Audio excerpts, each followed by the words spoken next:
And so in China, I couldn't wear my natural hair. I never wore my natural hair to work. I would not even wear it out walking around like I would always do it. I don't like in summer I would now in summer I don't have any protective style. I wear my hair all summer. I enjoy it. But I could not do that in China because of people's reactions to it. People whenever you ran into a Chinese person, the elevator opens and you try to walk in. The Chinese you see a Chinese grandma go like, "You sound so Allah." Oh. These grandmas can be so dramatic. God. So she goes like, "Oh my God, you scared me to death. I thought it was a ghost."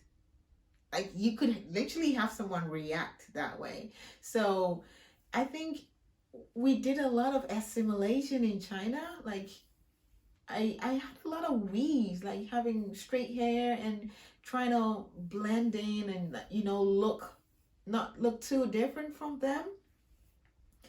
I didn't know what I was doing. Like at that moment, it was like a survival instinct.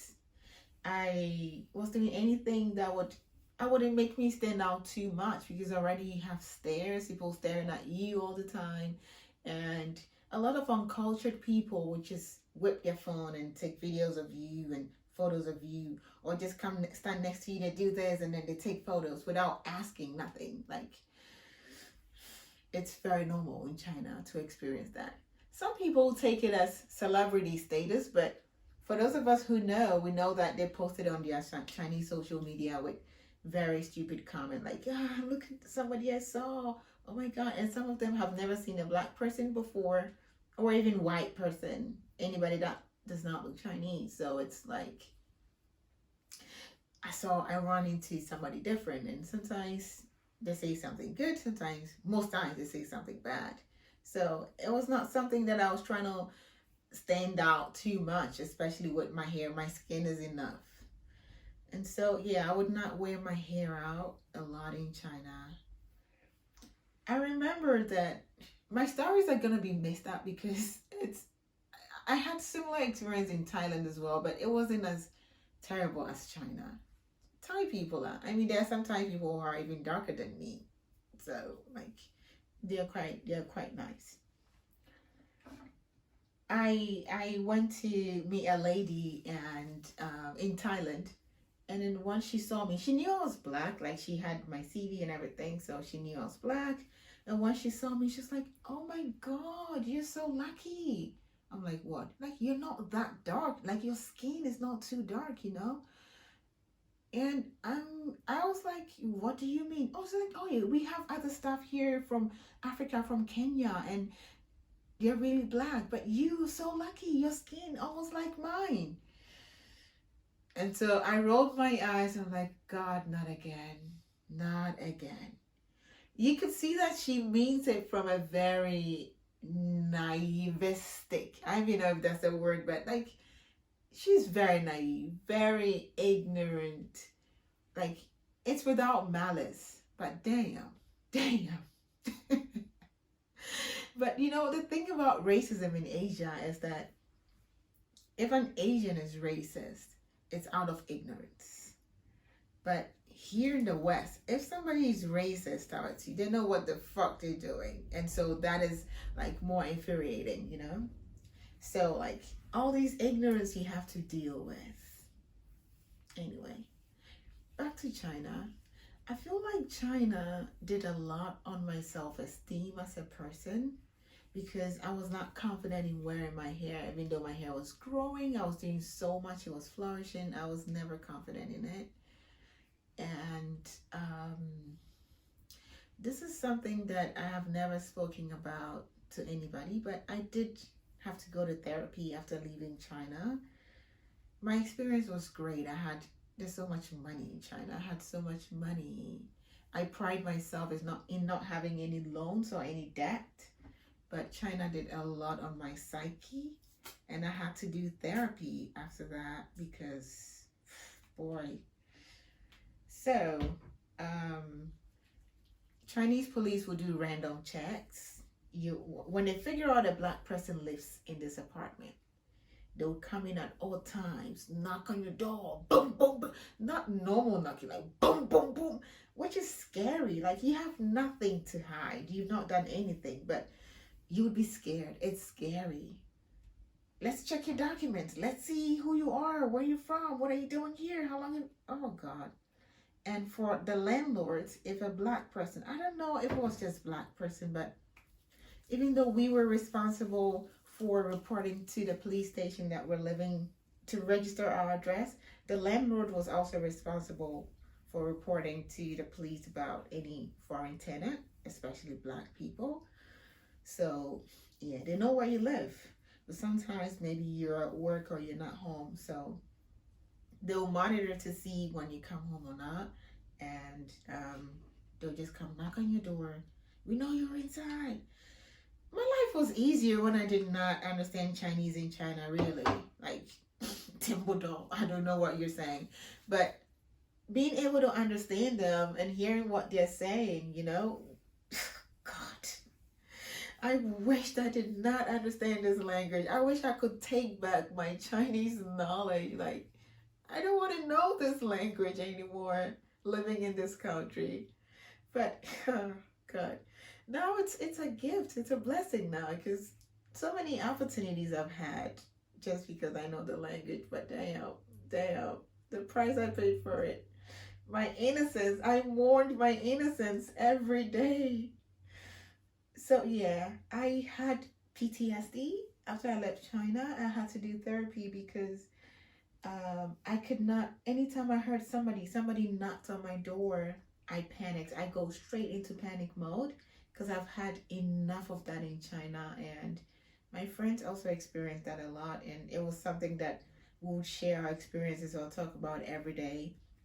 You see any law enforcement on the road, or like you're walking casually, you see a policeman, and you're just apprehensive because they've been trained or whatever to just stop you and demand your documents or your what. We're not illegal, but it's just the discomfort of being approached and questioned and drilled, and I felt sorry for those who did not understand the language because they say so much to you, and if you do not understand, you're guilty. They take you and your friends would. There were so many times that in the African community they had like a solid African community because of this. And so whenever somebody did not come home for a period of time, they assumed this happened and they would be searching for them in police stations or like cells and go for the person's keys and go into the apartment to go get their documents to come show the policeman, hey, he's not illegal, this is it, and let him out. If nobody comes for you, you're gonna stay there. And they would not go with you home to get your document.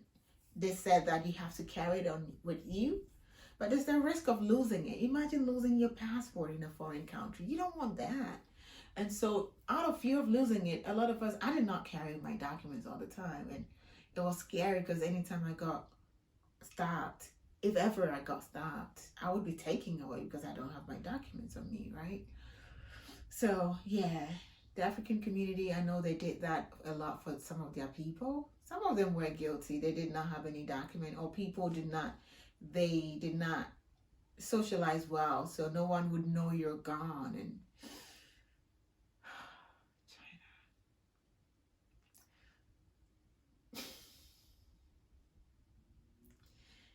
these whole feels are coming back because it feels like I'm reliving my trauma now.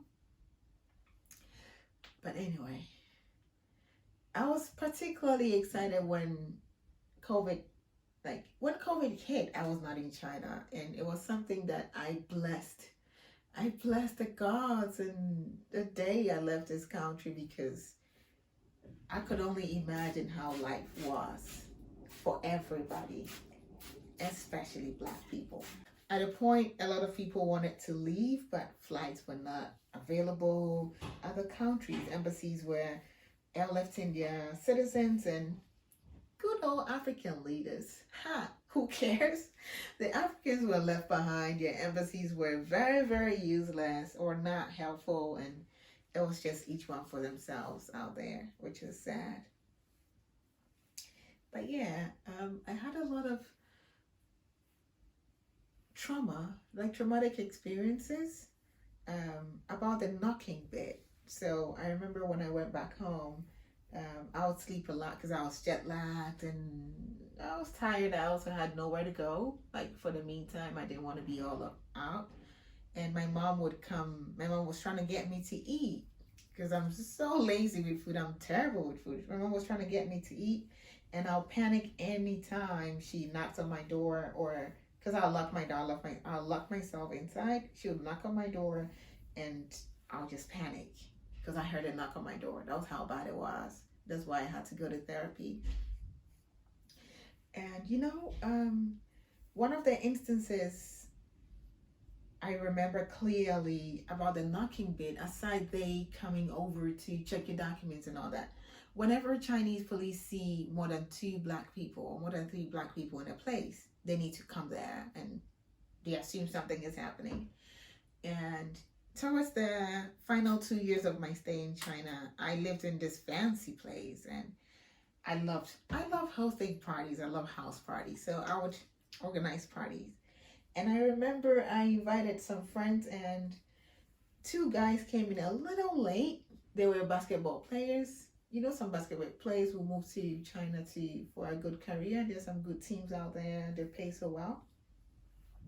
So these two, they were so huge. Even for me as a black person, they were huge. These two black guys came and then they were knocking on my door. And I think my neighbor was trying to get out of her, I don't know where she was going, but she was quite old. She was getting out and she saw them. Immediately she saw them in the hallway. She panicked. She must have panicked, went back inside her house, and she called the police that she saw two black men, and she's scared. So we were having a party inside, and we heard a knock on the door, and I'm like, fuck, Chinese police. So I opened the door and they're like, everybody, show us your documents. What are you doing here? And they're like, we're just having fun. We're just having a party. Who's the host? So I went and talked to them. At that time, yeah, little miss can speak Chinese. So I spoke to them like, yeah, I just having a little gathering with my friends and all that. And they eventually, I had to show them my documents, obviously. And they went away. They did go away and they told us that we cannot have the party past, I think, 10 p.m. or whatever. And then we said, yeah, we don't plan to because people have work the next day. And yeah, they left us alone. But all these added to my experience of having a really, really regretting that I spoke Chinese and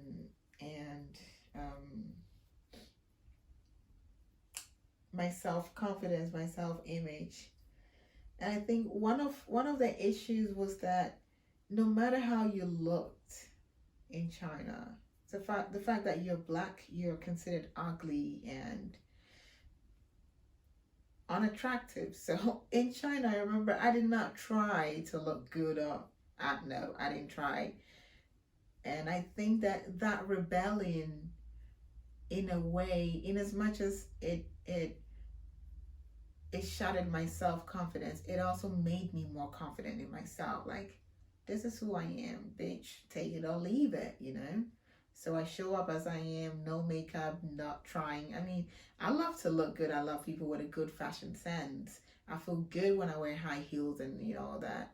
But I would not try to make up or no. This is it. But all this while, I would not use my hair. I would have a straight wig or weave and just trying to assimilate. Looking back, yeah, it's been quite a journey. So many, yeah. But okay, watch out for the next episode. There's more to share, more to say, more to share.